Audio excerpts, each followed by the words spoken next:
네, 안녕하세요 여러분, 현기쌤입니다. 자, 여러분, 이번 시간에는 38번 프린트를 통해서 시민혁명, 그 중에서도 영국혁명에 대해 공부해 보도록 하겠습니다. 자, 여러분, 지금 선생님이랑 서양 근대사를 공부하고 있어요. 근대, 현대랑 가장 가까운. 그래서 맨 처음 뭘 공부했죠? 네, 근대 사상을 먼저 공부를 했습니다. 이 근대 사상을 공부해야 앞으로 여러분들이 배울 근대사의 여러 가지 정치적인 흐름들이 좀 더 이해하기 편하거든요. 그래서 근대 사상은 총 크게 세 카테고리를 배웠죠. 첫 번째로 과학혁명, 두 번째로 사회계약설, 세 번째로 계몽사상, 이 세 가지를 공부했습니다. 자, 과학혁명은 뭐죠? 그쵸. 우리가 살아가는, 우리 인간이 살아가는 이 자연 세계에는 신의 법칙, 신의 섭리가 아니라 이 자연 세계를 근본적으로 이끌어가는 그 근본적인 원리, 원칙, 법칙이 있다. 그러니까 우리가 살아가는 자연 세계에는 뭔가 근원적인 원리, 원칙, 법칙이 있고 이 자연 세계는 그러한 원리, 원칙으로 움직이는 기계와도 같다. 그럼 그런 이 자연 세계를 움직이는 그런 원리, 원칙, 법칙을 우리가 뭐 할 수 있다? 우리의 이성으로 과학적인 실험과 논증으로 밝혀낼 수 있다라고 한 거예요. 그러니까 신이 만든 자연을 우리가 과학적으로 한번 연구해서 인간의 이성으로 밝혀보자는 거였죠. 그래서 나왔던 게 태양 중심의 지동설, 그리고 아까 말한 우리가 살고 있는 이 자연 세계는, 우주는 기계와도 같고 그 기계를 움직이는 원리 원칙을 우리가 이성으로 탐구할 수 있다. 기계론적 우주가 나왔어요. 여기에 영향을 받은 게 사회계약설이죠. 그런 인간의 자연 세계를, 우주를 그런 구성하는 원리 원칙이 있고 그걸 이성으로 우리가 탐구할 수 있다면 우리가 살아가는 사회도, 국가도 자연과 마찬가지로 근본적인 운영 원리, 바로 자연법이라는 게 있을 거고 그걸 우리가 이성으로 탐구할 수 있다. 그리고 이걸 인간은 그런 사회랑 국가가 만들어지기 이전에 그런 자연 상태에서 누구나 타고난 권리인 자연권이 있는데 그 자연권을 좀 더 잘 보장받기 위해 계약을 통해서 사회가 만들어진 것이다 라고 하는 사회계약설, 해서 홉스, 로크, 루소를 공부했어요. 그리고 이렇게 이성으로 자연과 사회를 모두 탐구할 수 있다면 이런 이성으로 끊임없이 우리가 무지, 미신, 불합리를 타파하고 진보를 이룰 수 있다. 계몽사상까지 공부했어요. 과학혁명, 16, 17세기 과학혁명, 지동설, 기계론적 우주관, 코페르니쿠스, 케플러, 갈릴레이, 그리고 뉴턴 알아두시고요. 그 과정에서 연역법, 귀납법도 공부했었죠.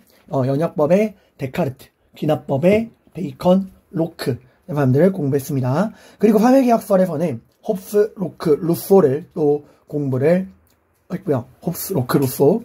계몽사상에서는 볼테르, 몽테스키웨, 디드로, 달랑베르 이런 사람들을 우리가 공부했어요.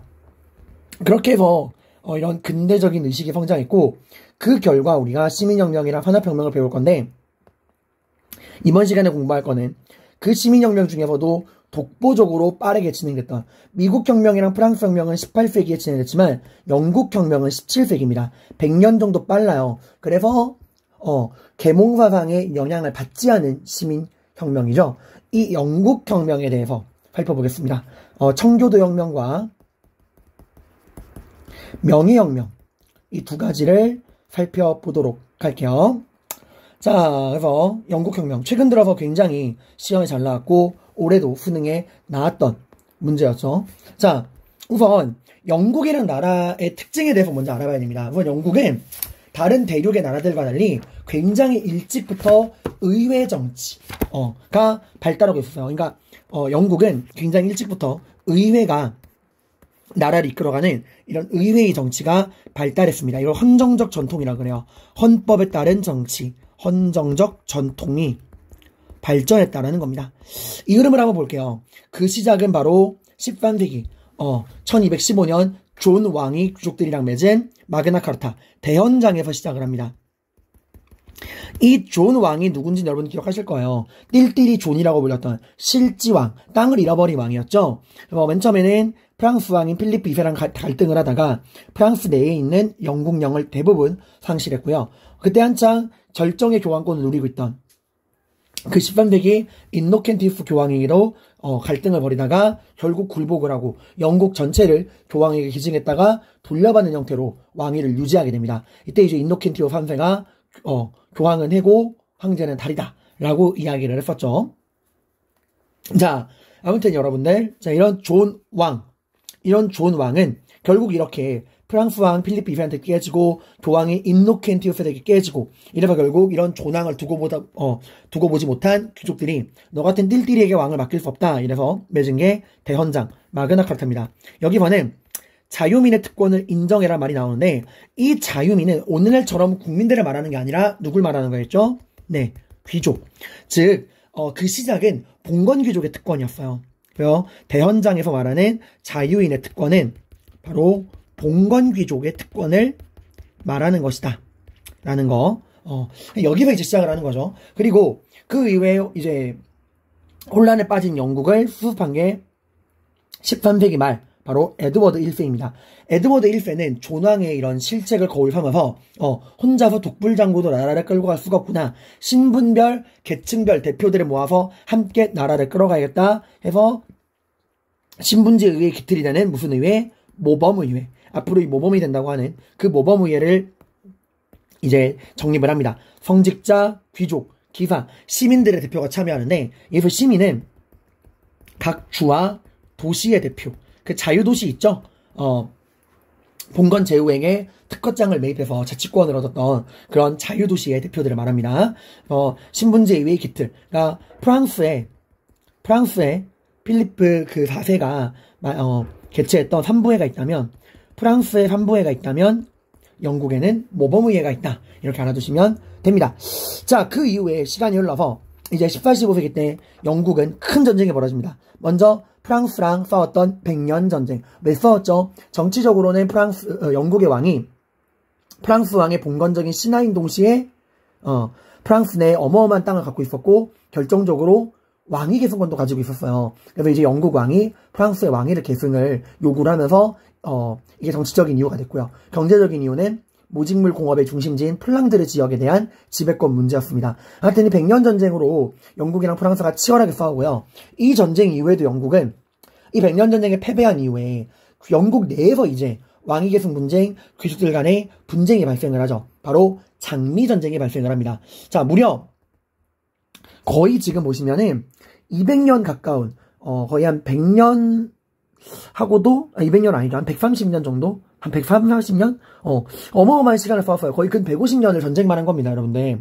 이렇게 한 세기 넘는 시간 동안 전쟁을 하다 보니까 당연히 전쟁에 필요한 돈이 늘어날 수밖에 없어요. 그러니까 100년 전쟁, 14, 15세기 때 100년 전쟁, 장미 전쟁 등이 연속적으로 진행이 되면서 전쟁의 규모가 커지고 그에 따른 전쟁 비용이 어마어마하게 늘어납니다. 당연히 이 전쟁 비용을 부담하는 누구의 역할이 늘어나게 될까요? 당연히 그 평민들, 좀 정확히 말하면은 돈을 가지고 있는 상공인 계층들, 부르주아들의 역할과 중요성이 커질 수밖에 없어요. 전쟁 비용을 대주는 게 얘네들이니까. 그래서 이제 국가에서도 이런 지속적인 전쟁에 전쟁 비용을 내주는 이 상공인, 시민 부르주아들을 무시할 수가 없는 거야. 그래서 얘들을 위한 의회 자리를 만들어줍니다. 그게 바로 뭐죠? 하원이에요. 하원. 그리고 이제 귀족들은 또 평민들이랑 같은 자리에 놓을 수 없잖아. 그래서 귀족들은 따로 분리를 합니다. 이게 바로 상원이었죠. 이게 바로 뭐예요? 양원제. 국회를 둘로 나누었다. 상원, 귀족 중심의 상원, 평민 중심의 하원. 이렇게 둘로 나누었다. 양원제 의회라는 거. 그리고 이제 오늘 배우게, 여기까지가 이제 헌정적 전통이었고요. 그리고 이제 오늘 배울 두 가지 사건. 청교도 혁명, 명예혁명. 이 두 가지를 여러분들이 공부하시게 될 겁니다. 17세기 때 일이에요. 그리고 17세기 때 청교도혁명, 명예혁명을 거치고 영국은 이제 전제군주제를 벗어나서 입헌군주제와 내각 책임제 형태로 바뀌게 됩니다. 이거 오타가 났네요. 17세기 제가 두 번 적었네요. 18세기. 자, 오늘 이 두 가지를 볼 건데 우선 청교도혁명부터 살펴보겠습니다. 자, 영국의 혁명 차근차근 공부해 볼게요. 이 시간의 흐름이랑 내용이 다 중요합니다. 영국혁명, 미국혁명, 프랑스혁명 이 세계는 오늘날 우리가 살아가는 시민국가의 기틀이 되는 그런 모범이기 때문에 자세하게 알아두셔야 돼요. 물론 가장 영향력이 큰 건 프랑스혁명이지만 영국이랑 미국혁명도 언제든 출제될 가능성이 높은 A급 주제입니다. 자, 먼저 영국의 튜더 왕조를 기억하시나요? 이게 언제 나왔죠, 여러분들? 그쵸. 장미전쟁. 영국의 왕위 계승권을 놓고서 영국 내부의 귀족들이 싸웠던 이 장미전쟁 결과 만들어진 게 튜더 왕조였죠. 이 튜더 왕조를 개창했던 게 헨리 7세. 그리고 그의 아들로서 이혼을 위해서 수장법을 발표했던 헨리 8세. 그리고 헨리 8세의 딸로서 영국을 강대국의 반열로 올려놓은 통일법을 발표하고 에스파냐 필리핀스의 무적 함대를 박살냈던 엘리자베스 1세를 기억하실 거예요. 자, 이게 튜더 왕조인데 문제는 여러분 엘리자베스 1세가 어떤 여왕이죠? 그죠? 짐은 국가와 결혼했다. 처녀였단 말이에요. 그러니까 결혼을 하지 않았습니다. 그러니까 뭐 엘리자베스 여왕이 성모 마리아도 아니고 처녀니까 아이가 생길 수가 없겠죠. 그래서 이 엘리자베스 여왕을 끝으로 튜더 왕조의 혈통이 끊기게 된 거야. 그래서 엘리자베스 1세 여왕이 당시 이제 스코틀랜드의 제임스 1세, 이 엘리자베스 1세의 머나먼 친척이었어요. 그래서 이 제임스 1세에게 왕위를 물려주게 됩니다. 그러면서 등장하게 된 게 스튜어트 왕조예요. 스튜어트 왕조. 그래서 이제 튜더 왕조가 끝나고 스튜어트 왕조가 시작이 되면서 이때부터 이제 여러 가지 문제가 발생을 하게 됩니다.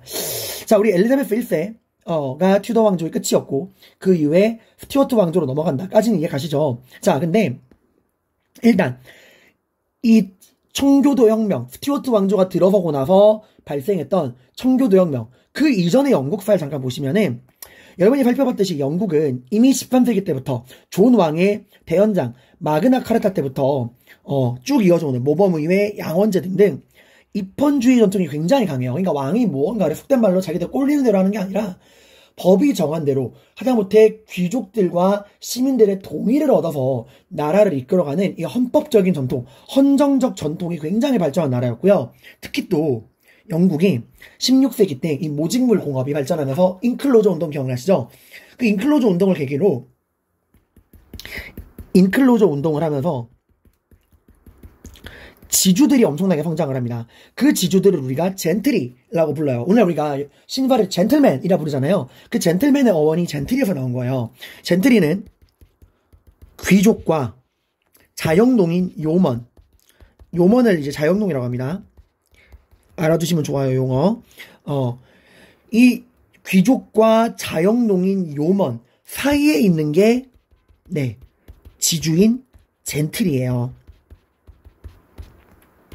그래서 이 16세기 1차 인클로저 운동을 거치면서 이 모직물 산업을 통해서 이 지주계층인 젠트리가 굉장히 많이 성장을 했고요. 동시에 또 도시에서는 이 상공인 계층들, 시민 계층들도 굉장히 늘어나게 됩니다. 그러니까 거기 다 뭐예요? 젠트리, 지주건, 인클로저 운동으로 성장한 이 지주 젠트리건, 이 도시에 성장한 시민, 상공인 계층들이건 모두 다 돈을 만지는 계층이잖아요. 당연히 종교 중에서는 어디에 끌릴까? 그쵸. 신교 안에서도 직업 소명설, 상공인 계층들의 지지를 받은 칼뱅파에게 끌릴 수밖에 없어요. 선생님이 그때 영국에서 칼뱅파를 믿는 사람들을 뭐라고 한다고 했죠? 청교도라고 한다고 했죠. 그래서 영국은 혁명 전에 입헌주의 전통도 원래 강했고 1차 인클로저 운동이 유행한 이후에 지주계층인 젠트리와 도시의 상공인 계층들이 성장을 했고 또 이들이 믿는 당연히 청교도의 힘도 굉장히 커지면서 당시에 의회에 굉장히 많은 청교도 신자들이 진출해 있는 상태였습니다. 칼뱅파, 신교, 이런 분위기였어요. 영국의 종교 기억나시죠, 여러분들? 영국은 기존에 가톨릭, 구교가 있고요. 헨리 8세랑 엘리자베스 1세가 수장법과 통일령으로 기틀을 잡은 죄송합니다. 여기다 적은 양이요. 그 수장법과 헨리 8세가 이제 발표했던 수장법 그리고 엘리자베스 1세가 발표했던 통일법 부로 기틀을 잡은 영국의 국교회 신교와 국교를 짬뽕시킨 거죠. 그리고 이제 신교, 칼뱅의 영향을 받은 신교, 청교도 이렇게 이제 한파전으로 나눠져 있던 상태였다라는 거예요. 이런 상황을 좀 알고 가세요. 그러니까 굉장히 복잡한 상황이었어. 여기 젠트리의 뜻 적어놨고 인클로저 운동에 대한 이야기도 다시 한번 정리했으니까 읽어보시길 바랍니다. 혼재지로 개방경작돼 있던 땅을 토지를 집중시키고 울타리를 쳐서 소유권을 표시한 거였죠. 자, 이런 복잡한 상태에서 위대했던 엘리자베스 여왕, 튜더 왕조의 뒤를 이어 새롭게 열린 스튜어트 왕조, 그 스튜어트 왕조의 왕 제임스 1세. 근데 이 사람은 문제가 많았어요. 애초에 이 사람은 잉글랜드인이 아니라 스코틀랜드에서 온 엘리자베스 여왕의 친척이란 말이야. 그러니까 이 사람은 잉글랜드의 이런 상황, 이런 복잡한 상황과 새롭게 젠트리와 상공인 계층들과 청교도가 성장해서 지금 이 의회가 청교도 위주로 흘러가고 있다라고 하는 이런 상황을 전혀 몰랐어요. 그리고 이 사람은 완전 완고한 전제 정책을 추구했던 사람이야. 이 사람은 정말 진지하게 왕권 진수를 신봉했던 사람이에요. 진짜 나의 권한은 하나님이 주신 거다라고 하는. 그리고 당시 청교도가 장악하고 있던 영국 의회를 철저하게 무시합니다. 그리고 이 사람은 뭘 강요했느냐? 국교회. 영국 국교회를 엄청나게 강조를 해요. 자, 그리고 청교도를 탄압합니다. 근데 선생님, 이거는 엘리자베스 여왕도 마찬가지 아닌가요? 애초에 국교회가 엘리자베스 여왕이 만든 거잖아요? 라고 할 수 있는데, 엘리자베스 여왕 자체가 국론을 하나로 묶기 위해서 아버지 헨리 8세의 수장령을 이제 뒤이어서 통일법을 발표하긴 했지만, 엘리자베스 여왕은 나머지 청교도나 국교를 그렇게 심하게 탄압하진 않았어요. 물론 필요할 땐 찍어 눌렀지만 마냥 그냥 찍어 누르진 않았어요. 그 엘리자베스 1세의 여왕 때는 청교도가 이렇게까지 힘이 강하지 않았어. 아마 엘리자베스 여왕도 청교도가 힘이 성장했다면 좀 유연하게 대처했을 거야. 근데 제임스 1세는 그러지 않았다는 거예요. 의회를 무시하고 왕권 신수설을 침봉하면서 국교회를 강요하는 거야. 그리고 지금 의회를 장악하는 청교도를 찍어 누르게 됩니다. 그래서 이때 이 제임스 1세 이런 종교적인 탄압을 견디다 못해서 이때부터 영국 애들이 어디로 건너가? 아메리카 대륙으로 이주를 해요. 신앙의 자유를 찾아서. 그게 이제 나중에 미국의 기원이 되는 거죠. 물론 이때 막 건너가서 많이 죽고 또 건너가고 이랬지만, 하지만 이걸 건너간 사람은 소수고요. 대다수는 지금 남아있잖아요. 그죠? 자, 이렇게 제임스 1세 때 이 청교도가 장악하고 있는, 현재 영국의 의회는 젠트리, 상공의 계층, 청교도가 장악하고 있는 상황입니다. 그래서 왕권 신수설과 의회를 무시하며 국교도를 강요하는 이런 제임스 1세랑 청교도가 장악하고 있는 영국 의회가 갈등이 벌어지고 있는 상황이었어. 그런 상황에서 그 제임스 1세 때는 그래도 어쩌지 넘어갔습니다. 하지만 문제는 이 제임스 1세의 아들 스튜어트 왕조의 두 번째 왕 찰스 1세, 얘가 문제예요. 자, 찰스 1세는 아버지의 뒤를 이어서 똑같이 전제 정치를 했던 사람인데, 얘는 또 문제가 뭐냐면 찰스 1세는 굉장히 수치스러운 사람이었어요. 여러분, 엘리자베스 여왕 때는 그 해적인 프랜시스 드레이크를 기용을 해서 그 에스파니아가 신대륙에서 가져오는 무궁무진한 금은보화를 약탈도 하고, 심지어 무적함대를 박살낸 다음에 해상무역을 동인도 해사를 설치해서 해상무역을 장악을 하고 굉장히 그 영국의 수입이 늘어났던 시대잖아. 그럼에도 엘리자베스 여왕은 개인적으로는 굉장히 검소했던 사람이야. 근데 찰스 1세가 얼마나 낭비벽이 심했냐? 찰스 1세 때는 엘리자베스 1세 때처럼 그런 그 해군력이 강하지 않았어요. 그러니까 그 투자를 안 해서 새롭게 떠오르던 네덜란드에게 해상무역의 주도권을 완전히 뺏겨서 수입은 줄어드는 상태였는데, 얼마나 사치가 심했냐면 연회를 열잖아요. 엘리자베스 때보다 한 1인당 들어가는 식비가 6배 이상이었대요. 그러니까 엘리자베스 1세 때보다 벌어들이는 돈은 훨씬 적은데 한 번 연회할 때마다 귀족 1인당 들어가는 식비가 6배, 7배 차이였다는 거야. 그러니까 어마어마하게 사치를 한 거죠. 이러다 보니까 돈이 금방 떨어지는 거예요. 그래서 세금을 걷게 되는 과세 문제가 터지게 됩니다. 그래서 이 사람은 원래 세금을 거둘 거면은 영국은 전통적으로 헌정적 전통, 의회의 승인을 받아야 되는데 그냥 자기 마음대로 돈을 거둔 거야. 의회의 승인 없이 과세를 하고 청교도를 박해하게 됩니다. 당시 의회는 청교도가 많았는데 이 청교도들이 대부분 다 지주, 젠틀이 아니면 상공인 계층들이겠죠. 그러니까 실질적으로 이 나라에 돈을 공급해주는 상공인 젠틀이 계층들이 청교도고 의회를 장악하고 있는데, 그런 의회를 청교도를 무시하고 동의도 없이 세금을 막 걷는 거야. 당연히 당연히 이제 이런 의회가, 청교도가 장악하고 있는 의회가 화가 날 거란 말이야. 그래서 이 청교도 의회가 찰스 1세에게 바친 게 권리청원입니다. 권리청원이라고 하는 건 이 청원이 탄원이라는 거예요. 탄원. 우리의 권리를 청원한다. 우리의 권리를 당신에게 탄원한다. 간단히 말하면 이거예요. 지금 문제의 원인이 뭐예요? 세금, 돈을 걷는 문제잖아. 근데 돈을 걷는데 뭐가 문제지? 그치, 뭐 없이 의회의 동의를 받지 않고 자기 꼴리는 대로 돈을 거두니까 문제가 생기는 거잖아요. 그래서 말하는 겁니다. 너 세금 걷고 싶으면, 과세하고 싶으면 우리 동의를 받아라. 우리의 동의 없이, 의회의 승인 없이 과세할 수 없다. 이거 굉장히 중요한 이야기입니다. 그러니까 의회의 승인 없이 절대로 뭐 할 수 없다? 과세할 수 없다. 과세할 수 없다. 그리고 자의적으로 사람 잡아가두지 마라. 네 말 안 듣는다고, 너한테 바른 말 한다고 함부로 잡아가두지 마라. 라고 이걸 탄원을 하게 됩니다.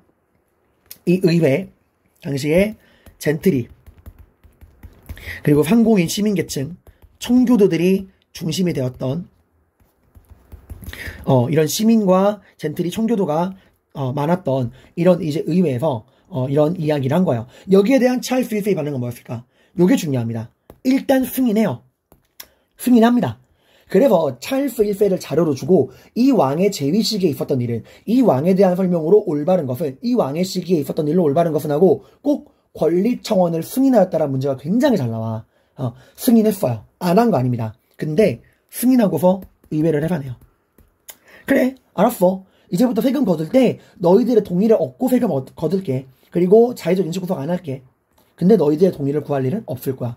그러니까 승인하고 나서 의회를 해버린 거예요. 얼마 동안? 무려 11년간. 11년간 의회를 단 한 번도 열지 않고 자기 마음대로 정치를 하게 됩니다. 그래서 권리청원을 승인하고 의회를 해산해버렸다. 중요한 포인트예요. 근데 그렇게 의회를 해산하고 11년간 자기 마음대로 나라를 이끌어가던 이 찰스 1세가 다시 의회를 11년 만에, 그러니까 11년 동안 안 열고 12년 만에 의회를 재소집하게 됩니다. 딱 권리청원이 승인된 지 12년 뒤죠. 예. 1940년. 이때 의회를 재소집합니다. 왜 의회를 재소집하느냐? 원래 이 제임스 1세랑 찰스 1세가 어디서 왔다 그랬죠? 이 스튜어트 왕조가? 그래, 스코틀랜드에서 왔어, 얘들아. 이 사람도 원래 스코틀랜드 왕족이었어. 근데 이제 거기서 이제 영국의 왕으로 온 거란 말이야. 자, 그래서 형식적으로나마 이때 스코틀랜드가 얘네들 제임스 1세랑 찰스 1세를 따르고 있었는데, 이때 스코틀랜드가 반란이 터진 거예요. 스코틀랜드가 반란을 일으킨 겁니다. 왜 반란을 일으켰냐? 제임스 1세랑 찰스 1세가 뭘 강요하죠? 국교도를 강요하고 있잖아. 근데 원래 얘네가 스코틀랜드는 별말 안 했어. 왜냐면 어차피 스코틀랜드 떠나왔잖아. 자기들은 지금 영국의 왕이고, 스코틀랜드는 지금 영국이랑 하나의 나라가 아니에요. 분리된 나라야. 그냥 형식적으로 자기 나라의 왕족이 절로 갔으니까 형식적으로 예우를 갖춰주고 있을 뿐이었어, 스코틀랜드는. 근데 주제도 모르고 스코틀랜드에게까지도 영국의 국교회를 강요한 거야. 나는 영국의 왕이지만 스코틀랜드의 왕족 출신이니까 너희 스코틀랜드도 나의 신하다. 내 말 들어라. 영국 국교도를 믿어라! 라고 딱 이야기를 한 거예요. 근데 알다시피 스코틀랜드에도 신교도가 많았습니다. 그래서 제가 그때 칼뱅파의 영향을 받은 나라별 신교의 명칭, 영국 청교도, 네덜란드 고이센, 프랑스 위그노, 스코틀랜드 장로파라 그랬죠. 스코틀랜드도 이 칼뱅파 신교들이 많았어. 그러니까 이제 뭔데 이미 떠나간 옛 왕족이 우리한테 영국 국교회를 강요하냐? 이래서 이것 때문에 이제 열받아가지고 스코틀랜드가 반란을 일으킨 거예요. 전쟁이 난 겁니다. 전쟁하기 위해서 뭐가 필요하죠? 돈이 필요합니다. 근데 그 돈은? 그쵸, 의회가 지고 있는 거야. 얘네가 이제 시민 젠틀리 계층들이니까. 그래서 지금 싸우려면 돈이 필요해. 그 돈을 거두려면 이미 권리청원 승인했잖아. 의회의 승인을 얻어야 돼. 돈줄도 얘네고. 그래서 의회를 재소집하고, 미안한데 돈 좀 주지 않을래? 라고 한 거예요. 여러분이 의원들이면 돈 주겠어요? 권리청원 승인하고 11년간 의회 안 열고 의회 열자마자 하는 말이 스코틀랜드 반란이 일어났으니까 전쟁에 내가 돈 달라는 건데 난리가 난 겁니다. 그래서 나라가 둘로 쪼개집니다. 의회는 왕의 요구를 거절해요. 그래서 이제 열받은 이 찰스 1세가 이 의회를 진압하기 위해 군대를 일으킵니다. 어느 순간 이게 내전이 돼버린 거예요. 그래서 영국은 찰스 1세를 따르는 왕당파와 의회를 따르는 의회파, 이 둘로 지금 나라가 쪼개져서 내전이 나게 된 겁니다. 이 왕당파들은 대부분 다 이래도 귀족들이었고요. 의회파는 대부분 다 젠틀이, 그리고 시민 상공인 계층들, 대부분 다 뭐라 그랬죠? 청교도. 그래서 이걸 청교도 혁명이라 그래요. 청교도가 많았다. 근데 여기서 누가 이기냐? 의회파가 승리합니다. 그러니까 청교도 혁명이죠. 졌으면은 반란이었겠죠. 청교도 반란. 근데 의회파가 이겼었던 이유. 원래는 왕당파가 유리했어요. 아무래도 그 왕이 나라의 중앙군을 가지고 있잖아. 영국 정부군을 가지고 있는 거 왕이잖아요. 그래서 처음에 왕이 유리했는데 의회파가 이겼었던 게 누구 덕분이냐? 이 의회파에 정말 전설적인 지휘관이 등장을 합니다. 올리버 크로멜. 이 사람 이름 꼭 기억해두세요. 올리버 크로멜. 이 사람이 독실한 청교도 신자들을 모아서 철기군이라고 하는 새로운 그런 종교적 규율에 입각한 군대를 만듭니다. 철기군. 그리고 이 철기군을 가지고 찰스 1세의 영국 그 정부군, 국왕의 군대를 깨부셔요. 그게 바로 네일즈비 전투라는 겁니다. 여기 지도에 청교도 혁명의 전개 나오죠. 의회파의 세력권과 왕당파의 세력권이 나오고요. 여기 네일즈비에서 왕당파가 참패를 하면서 이 청교도 혁명은 의회파의 승리로 돌아가게 된다라는 겁니다. 그리고 찰스 1세 전쟁이 끝나고 찰스 1세를 체포한 다음에 찰스 1세의 목을 베어버립니다. 여러분은 흔히 왕을 죽였다 그러면 프랑스의 그 루이 14세만 떠올리는데 사실 먼저 죽은 건 얘예요. 찰스 1세가 결국에는 목이 달려서 죽게 되고 이 찰스 1세를 죽인 다음에 의회파는 이제부터 영국에는 왕이 없다. 이제부터 영국은 왕이 없는 공화정이다 라고 합니다. 이게 바로 청교도 혁명이에요. 자, 이렇게 시간의 순서대로 정리를 해봤는데 여러분 이렇게 하니까 좀 흐름은 이해가지만 그래서 청교도 혁명 내용은 하고 좀 와닿지가 않죠? 그래서 제가 여기 4쪽 여기 왼쪽 위에 지금 이 시간 순서대로 배운 내용을 항목별로 정리했습니다. 청교도 혁명, 배경, 전개, 결과 이렇게 나누어 놨으니까 이걸 보시면은 여러분들이 또 한 번 좀 더 구조적으로 내용이 이해가 되실 거예요. 자, 돌아와서요. 이제 찰스 1세가 죽고 영국에는 뭐가 들어왔죠? 공화정이 들어옵니다. 자, 여러분 이게 미리 말씀드리면 좀 헷갈리는 게요. 영국도 그렇고 프랑스도 그렇고 왕이 다 죽었잖아요. 근데 영국은 왕을 죽이고 나서 공화정이 나오는데 나중에 프랑스 혁명 때 배우겠지만 프랑스 혁명은 공화정을 먼저 선포하고 그 공화정에서 왕을 죽여요. 그래서 이건 저희 학생들도 있었던 건데 영, 죽, 공, 프, 공, 죽. 이거 뭐냐? 영국은 죽이고 누구를? 왕인 찰스 1세를 죽이고 그리고 공화정이 선포가 되었는데 프랑스는 우선 공화정을 선포하고 이제 아주 국민공예라고 나올 거예요. 공화정을 선포하고 그 다음에 왕인 루이 14세를 죽였다. 라는 거. 그래서 영죽공, 프공죽 이렇게 좀 공부하시면 편합니다. 자, 그래서 제임스 1세랑 찰스 1세 때는 여러분 자, 일단 제임스 1세랑 찰스 1세 때는 이때 스튜어트 왕조 때죠. 이때는 누가 의회를 장악하고 있는 상태? 청교도가 의회를 장악하고 있던 상태입니다. 그러니까 젠틀이, 시민, 상공인 계층들 얘네들이 의회를 장악하고 있었는데 여기에 맞서서 제임스 1세랑 글씨가 왜 이러죠? 이런 젠틀이 시민이 중심이 된 그러니까 다시 한번 스튜어트 왕조 때 제임스 1세랑 찰스 1세 때는 이 스튜어트 왕조 때는 젠트리와 시민들이 중심이 된 청교도가 의회를 장악하고 있었고 이러한 의회를 상대로 제임스 1세랑 찰스 1세가 뭘 강조했다고 했죠? 국교회, 영국 국교회 성공회라고도 하죠. 이 성공회를 강요하다가 이런 일이 생긴 겁니다. 자, 그리고 이 찰스 1세가 죽고 공화정이 선포됐습니다. 이제 우리는 스튜어트 왕정기가 아닌 공화정기로 넘어가 볼게요. 자, 찰스 1세의 목을 베고 공화정이 수립이 됩니다. 그리고 이 공화정은 아일랜드의 반란을 진압합니다. 이때 이 공화정을 이끌고 있던 중심이 누구였냐? 철기군을 조직해서 왕당파를 무찔렀던 청교도혁명 당시에 의회파를 이끌고 왕당파를 무찔렀던 올리버 크로멜. 이 사람이 이제 아일랜드 반란을 진압해요. 아일랜드는 당시에 찰스 1세를 따르는 왕당파였거든요. 찰스 1세를 지지하던 왕당파였어. 근데 이때 아일랜드를 너무 가혹하게 진압을 한 게 이때 아일랜드 전체 인구의 4분의 1이 죽어요.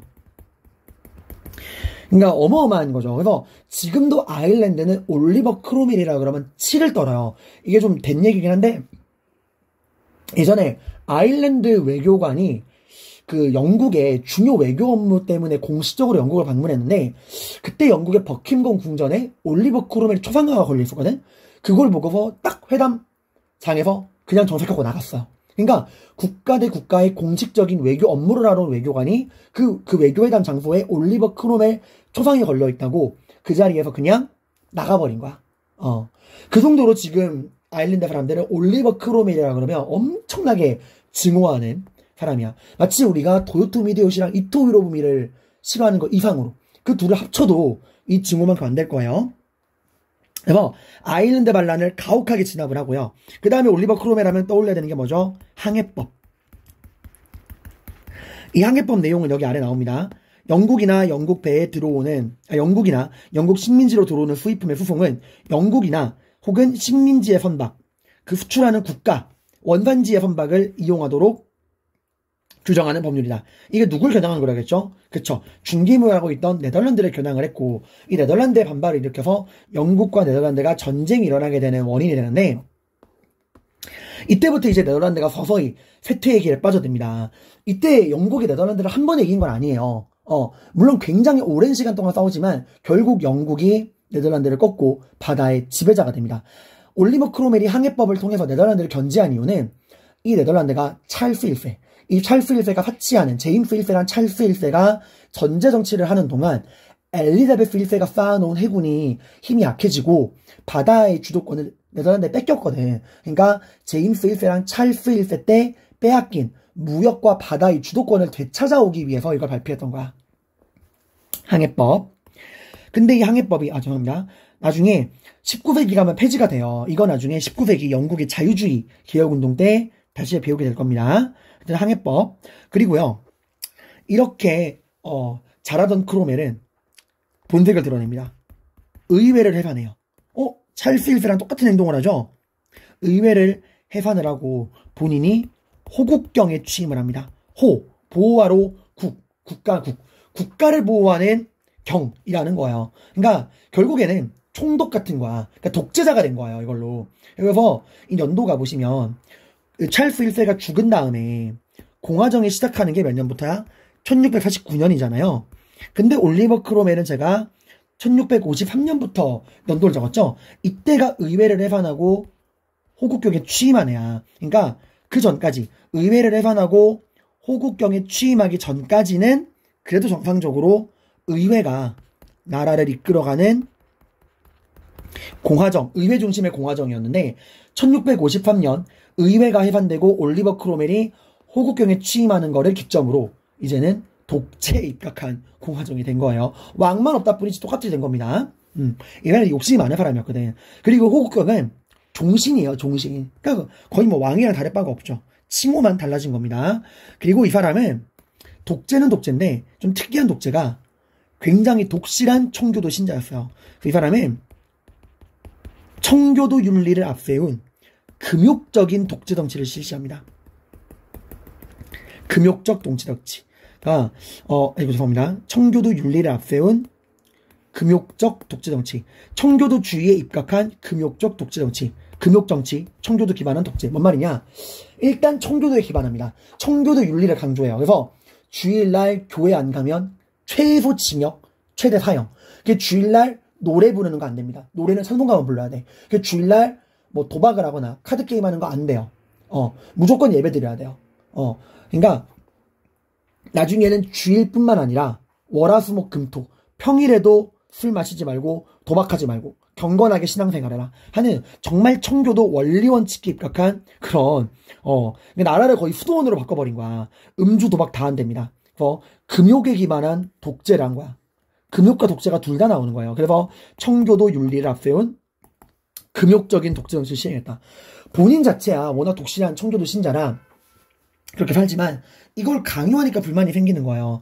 그래서 국민들의 불만이 어마어마하게 늘어나게 됩니다. 그리고 여러분, 오늘날 영국 요리가 세계에서 맛없기로 유명하죠. 피쉬앤칩스랑 생선대가리 가지고 막 정어조리 만들고 그러잖아. 영국 음식이 진짜 맛이 없거든요. 그 맛이 없어지게 된 거에 한몫한 게 찰스 1세야. 음식을 사치스럽게 먹는 거는 주님의 뜻이 아니다 해서 이때 막 요리사들 다 쫓아내고 막 그랬어요. 그래서 이때 쫓겨난 영국 요리사들이 어디로 가는지 알아요? 프랑스로 엄청 많이 가. 그래서 프랑스 요리가 원래부터 뛰어났지만 이때부터 프랑스 요리가 더 발전하게 된 거야. 그 되게 아이러니하죠. 프랑스는 낭트 칙령을 루이 14세가 폐지해서 시계 만드는 기술자가 스위스로 가서 스위스 명품 시계가 나왔고, 올리버 크로멜이 청교도에 입각한 금욕 정치를 시행해서 요리사들이 다 프랑스로 도망가서 오늘날 프랑스 요리가 세계 인류가 된 거죠. 아무튼 이러다 보니까 비록 올리버 크로멜은 나라는 잘 다스렸어요. 이때 영국의 국력은 굉장히 신장을 합니다. 아일랜드 반란도 진압하고 항해법을 통해서 네덜란드를 찍어 누르고 바다의 지배자가 되고 군사력도 강해지고 경제력은 성장하고 다 좋은데 사람들이 질린 거야. 하루 이틀도 아니고 여러분, 거의 여러분들 월화수목 금금금을 수도화처럼 생각한다 생각해봐요. 여러분 복도에서 노래 부르면 감옥 간다 생각해봐. 학교 난리가 나는 거죠, 여러분들. 그래서 국민들의 불만이 쌓여서 결국 크로멜이 죽고서 2년 만에 다시 영국에서는 왕정이 보게 됩니다. 그러니까 왕이 다스리던 옛날에도 좋았다. 우리도 즐기고 살고 싶다 이거예요. 근데 크로멜이 죽고 나서 2년 뒤에 왕정이 복구된 이유는 뭐냐? 올리버 크로멜은 이 호국경이라는 자리를 자기 아들에게 물려줘. 근데 이제 그 아들은 이거를 2년도 못 지나서 결국에 뺏긴 거죠. 그래서 다시 왕정이 돌아옵니다. 그래서 국민들이 떠올린 왕이 누구냐? 아이러니하게도 자기들 손으로 죽인 찰스 1세의 후손 찰스 2세. 이 사람들을 다시 불러들인 거야. 그러니까 다시 한번 스튜어트 왕조를 복위시킨 거예요. 옛날에 좋았다. 원래 과거는 미화되잖아. 환승연애 아시죠, 여러분들? 다시 나 크로멜 싫어. 환승연애 좋아. 스튜어트 왕조 좋아. 찰스 1세 돌아와. 이렇게 된 거예요. 그래서 다시 환승연애로 왕정 복구, 스튜어트 왕조가 복위 되고 찰스 2세가 다시 왕이 됩니다. 자, 근데 여러분, 이때쯤 되면은 영국의 의회 정치의 주도권이 변해요. 자, 다시 한번 우리 청교도 혁명이 일어났던 이 초창기 제임스 1세와 찰스 1세가 다스리던 이 스튜어트 왕조 때는 누가 의회를 장악했죠? 청교도, 젠트리 시민 청교도가 의회를 장악했고 제임스 1세랑 찰스 1세는 국교회를 강조하다가 이 청교도 혁명이 일어나서 올리버 크로멜이 권력을 잡았죠. 그러니까 이때까지도 이 공화정기까지도 올리버 크로멜 때까지도 청교도가 의회를 장악했던 거야. 그지? 그러니까 이때 다 지금 청교도가 의회를 장악을 했던 시기였다는 건데, 이 올리버 크로멜이 몰락하면서 이 올리버 크로멜의 이 독재에 기반한 이 공화정이 무너지면서 청교도도 힘을 잃어요. 그러니까 너무 이 올리버 크로멜이 사람들을 질리게 만든 거야. 그래서 이때 이후로부터는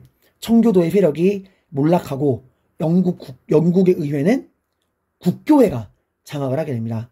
그리고 애초에 영국에서 청교도가 힘이 약해질 수밖에 없는 게 성공회가 있잖아. 영국도 종교개혁이 일어났잖아. 이미 엘리 8세랑 엘리자베스 1세가 수장법과 통일령으로 이 신교도의 교리를 적절하게 섞은 영국 국교회 성공회를 만들었잖아. 그러니까 시간이 지날수록 청교도들이 굳이 왜 청교도?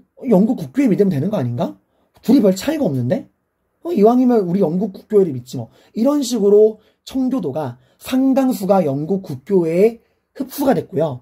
그리고 그럼에도 청교도의 신념을 지키겠다 하는 사람들은 계속 어디로 건너가? 아메리카 대륙으로 건너갔던 거야.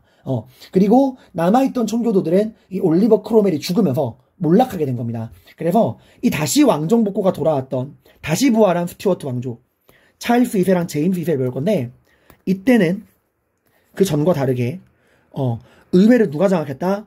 네, 국교회가 의회를 장악했던 상황이다 라는 거예요. 근데 이 둘은 그럼 이제 해피엔딩 아닌가요? 그 전에 청교도가 의회를 장악했을 때 제임스 1세랑 찰스 1세가 영국 국교회를 강요해서 청교도 혁명이 났잖아요. 근데 이제 올리버 크로멜이 죽은 이후에 청교도의 힘이 약해지고 이제 국교회가 의회를 장악했잖아요. 그럼 얘네도 그 전처럼 국교회 강조할 거니까 그럼 이제 해피엔딩 아닌가요?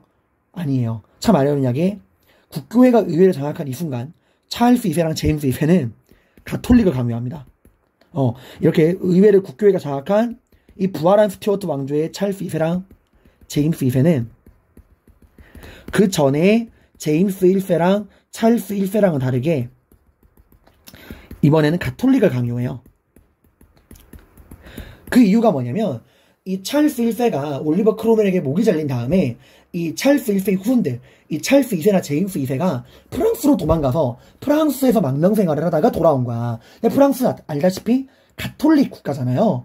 특히 이 찰스 2세가 건너갔을 때가 루이 14세가 지배하던 때야. 그러니까 얘들은 프랑스에 있으면서 가톨릭의 영향을 되게 많이 받은 거야. 자기들을 보호해주는 이 프랑스에 대한 고마움으로 인해서 얘들이 가톨릭으로 개종을 했거든. 그래서 얘들은 또 국교회가 의회를 장악했을 때는 정작 또 가톨릭을 강요하는 이런 식으로 지금 흐름이 바뀐 거예요. 아이러니하죠. 그래서 이 찰스 2세랑 제임스 2세 모두 뭘 강요한다? 이 국교회가 의회를 장악한 영국에 가톨릭을 강요하게 된 거예요. 이건 더 문제죠. 영국 국교회가 애초에 나오게 된 게 헨리 8세가 가톨릭과 싸우다가 나온 거잖아. 근데 지금 그러한 영국 국교회가 장악한 의회에 가톨릭을 강요하는 거예요. 그리고 전제정치를 강화합니다. 환승연애 아무 쓸모없다 이거죠. 그래서 결국 의회가 이런 가톨릭을 강요하는 찰스 2세를 견제하기 위해서 두 가지 법률을 만드는데 이 법률 알아두시길 바랍니다. 첫 번째 법은 심사법이에요. Test Act라고도 불리는 심사법이라는 건데요. 이 심사법은 이제부터 영국의 공직자는, 영국의 공무원은, 영국의 공직자가 되기 위해서는 오직 국교회 신자만 가능하다. 영국의 공직자는 국교회 신자만 가능하다. 온리 국교회. 이 말은 뭐야? 비국교도, 가톨릭을 겨냥을 한 거죠.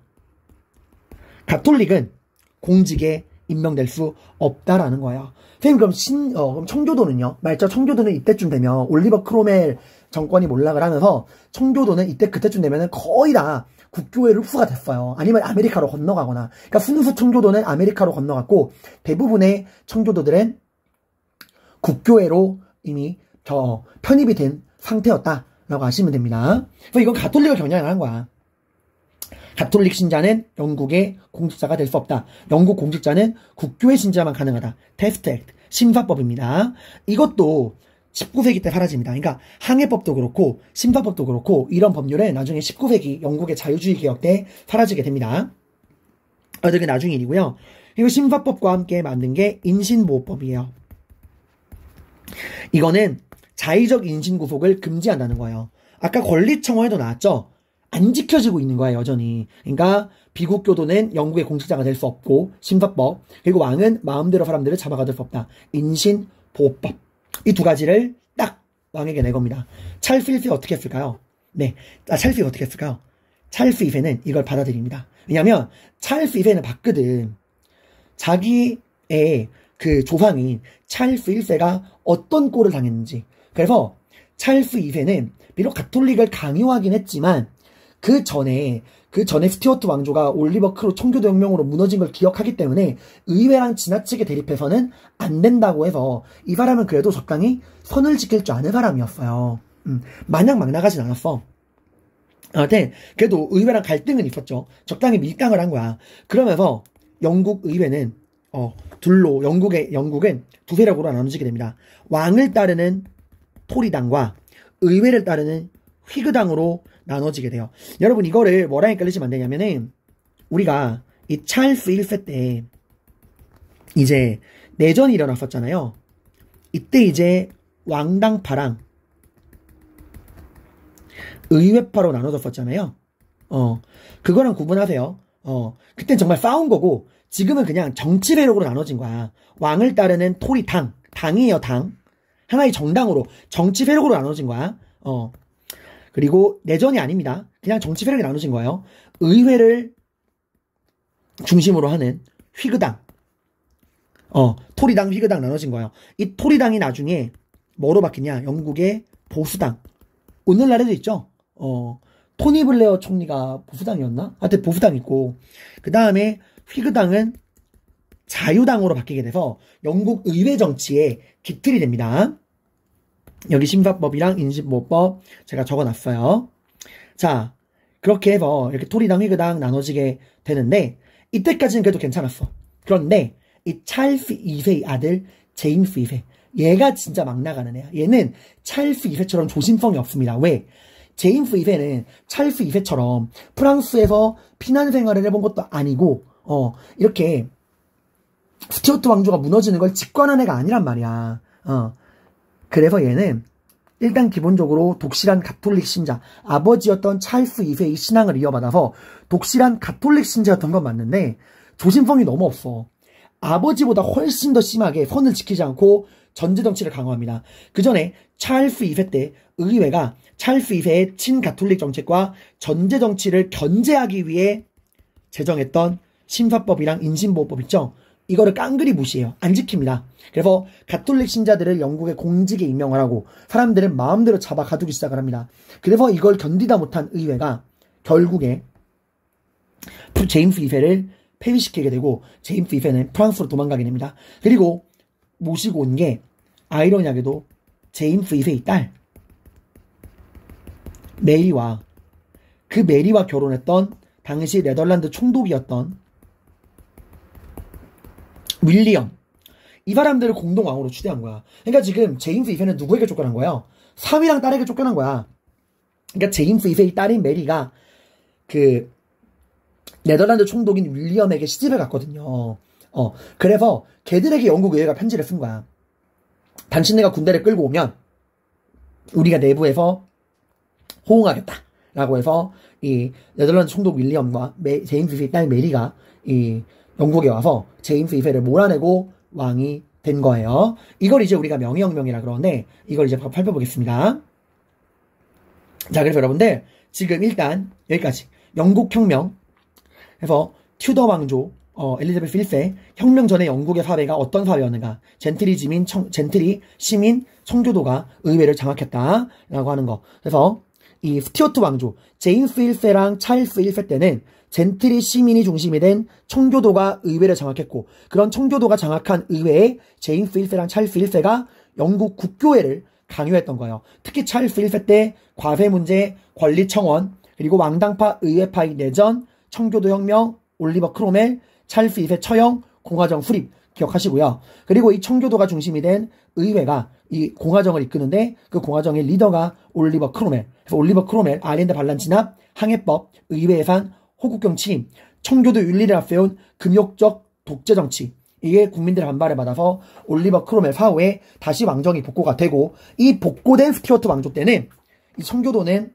거의 다 국교도로 편입이 되거나 아메리카 대륙으로 건너갔고요. 다시 복위한 스튜어트 왕조의 환승연애 찰스 2세, 제임스 2세 때는 그전과 다르게 국교회가 의회를 장악을 했는데, 여기에 찰스 2세랑 제임스 2세가 가톨릭 강요 정책을 피다가 이런 일이 난 겁니다. 심사법, 인신보호법 기억하시고요. 자, 이제 빠르게 마무리할게요. 자, 이렇게 메리랑 윌리엄이 공동 왕이 됩니다. 이걸 우리가 뭐라 그래? 명예혁명이라 그래. 왜 이걸 명예혁명이라 그러냐면은 허무하게 끝나요. 윌리엄과 메리가 와서 피 한 방울 흘리지 않아. 그러니까 제임스 2세를 아무도 안 도와준 거예요. 외적이 쳐들어왔는데 애초에 이 메리랑 윌리엄을 빌려드린 게 의회잖아. 그래서 아무도 막아주질 않는 거야. 그래서 피 한 방울 흘리지 않고 정권이 바뀌었다. 그래서 명예혁명이라고 이야기를 합니다. 그래서 제임스 2세는 폐위됐고 딸인 메리와 사위인 네덜란드 총독 윌리엄이 공동 왕으로 추대가 돼요. 이게 우리 정서에서는 잘 이해가 안 되죠. 아니 스코틀랜드의 친척을 왕으로 초대하지 않나? 네덜란드 총독을 또 왕으로 초대하지 않나? 이게 우리나라 입장에서 좀 이해가 안 가지만 얘네들한테는 그런 게 특이한 일은 아닙니다. 자, 그리고 이렇게 명예혁명으로 공동왕이 되는 메리와 윌리엄. 이게 왜 공동왕일 수밖에 없는 게, 윌리엄을 왕으로 세우기 좀 그래. 네덜란드 사람이니까.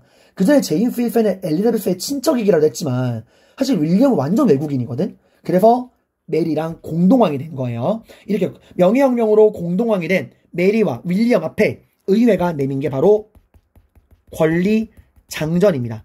찰스 1세 때 의회가 승인받은 권리 청원이랑 구분하세요. 권리 장전입니다. 이 권리 장전에서는 의회의 권한을 어마어마하게 강화시킵니다.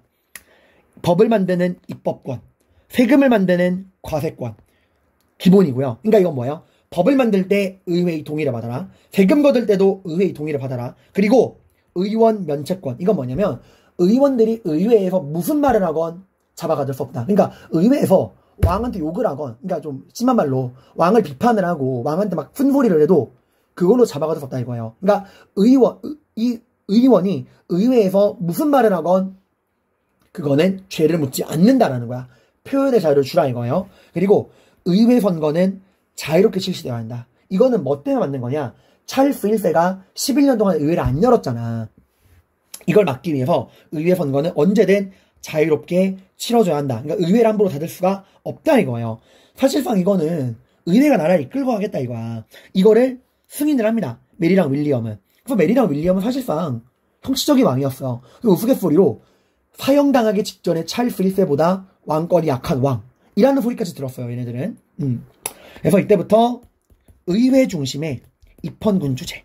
이때부터 나온 거야. 그러니까 왕은 존재하긴 하지만 법의 테두리 안에서만 국가의 상징으로서 역할만 해라.